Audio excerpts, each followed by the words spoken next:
Endi mavzuyimizni davomiga o'tadigan bo'lsak, ya'ni qulay usul bilan hisoblash.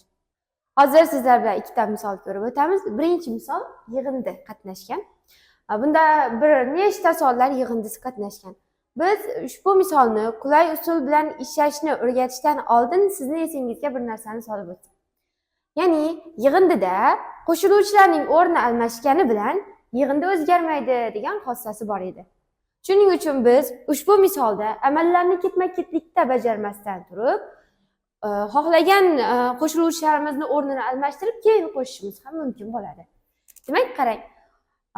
Ushbu misolni qulayroq usulda, soddaroq usulda ishlashimiz uchun berilgan sonlarga va ularning oxirgi raqamlariga e'tiborli bo'lishimiz kerak.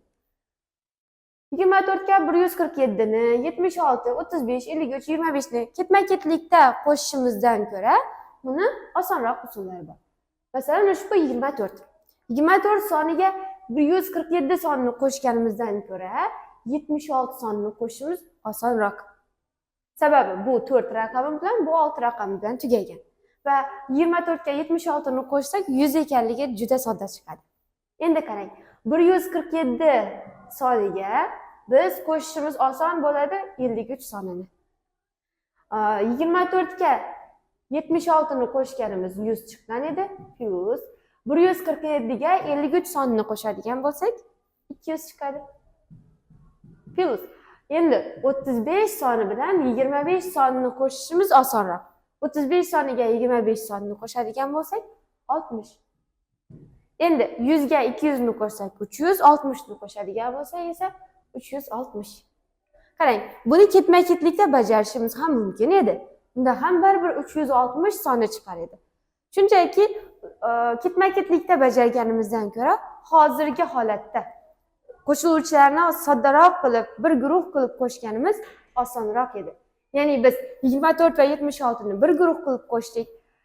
147 va 53 sonlarni yana bitta guruh qilib ularni qo'shib oldik. Keyin esa 35 va 25 sonlarni qo'shib 60 ekanligini yozdik. Hamma yig'indini hisoblaydigan bo'lsak 360 chiqdi. Ushbu misol tushunarli bo'lgan bo'lsa, keyingi misolga o'tdik. Ko'paytirish. Ko'paytirishda ham bor edi bunday xossa. Ya'ni ko'paytuvchilarning o'rni almashgani bilan ko'paytma o'zgarmas edi. Demak, ushbu misolni ishlaganimizda bizga ko'paytirishni qaysi bir sonlarni ko'paytirganimiz osonroq bo'ladi. Shuni aniqlashtirib olishimiz kerak.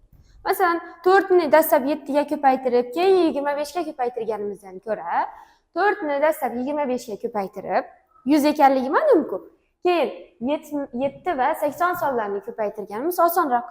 Qarang, 4 ni 25 ga ko'paytiradigan bo'lsak 100 ko'paygan, 7 va 80 sonlarni ko'paytiradigan bo'lsak esa 560. Endi 560 va 100 ni ko'paytirishimiz uchun oxiridagi nollarni yozib qo'ysak kifoya. Javob 56 ming chiqar ekan. Qarang, hozir biz 4 ni 7 ga ko'paytirsak 28, keyin 28 ni 25 ga ustun shaklda ko'paytirib, keyin uni 80 ga ko'paytirganimizdan ko'ra hozirgi amalni og'zaki tartibda bajarganimiz osonroq chiqar ekan.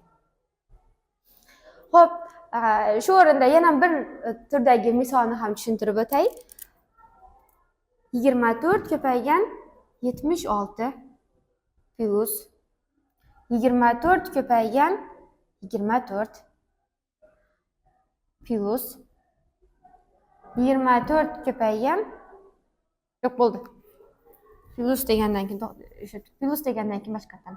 Plus 13 ko'paygan 68 minus 13 ko'paygan 18 teng. Ushbu misolni ishlashimiz kerak. Buni dastlab birinchi buni ko'paytiramiz, ikkinchi bu ko'paytma, uchinchi bu ko'paytma, to'rtinchi bu ko'paytma bajariladi. Keyin ketma-ketlikda qo'shamiz va ayiramiz. Shu tartibda ishlasak ham chiqadi javob. Lekin buni ham osonroq usuli bor. Qarang, ushbu ko'paytmada va bu ko'paytmada ikkalasida ham bir xil ko'paytuvchi bor. Ya'ni 24 bor. Ikkalasida ham bor bo'lgan 24 ni biz qavsdan tashqariga chiqarib yozishimiz mumkin. Ya'ni qanday? Shu bitta 24 ni qavsdan tashqariga chiqaramiz. Qavs va son orasida yozilmasa ham ko'paytirish amali bo'ladi. Endi qarang, 24 va 76 da 24 ni qavsdan tashqariga chiqarsak, bu yerda 76 soni qoldi. Plus bu yerda ikkita 24 bor edi. Bittasini qavsdan tashqariga chiqaradigan bo'lsak, ikkinchisi qavs ichida qoladi. Agarda ushbu ko'paytmadagi qavsni ochadigan bo'lsak, 24 tasib 76 ga, keyin 24 ga ko'payadi va baribir ham avvalgi holatini beradi. Davomiga o'tdik. Plus ikkinchi 13 ko'paygan 68 plus minus 13 ko'paygan 18. Ikkala ko'paytmada ham umumiy bo'lgan 13 ko'paytuvchisi bor. Demak, bu yerda 13 ni qavsdan tashqariga chiqarishimiz mumkin. Bu yerda 13 ni chiqaradigan bo'lsak, qavs ichida 68 minus bu yerda esa 18 qoldi. Teng.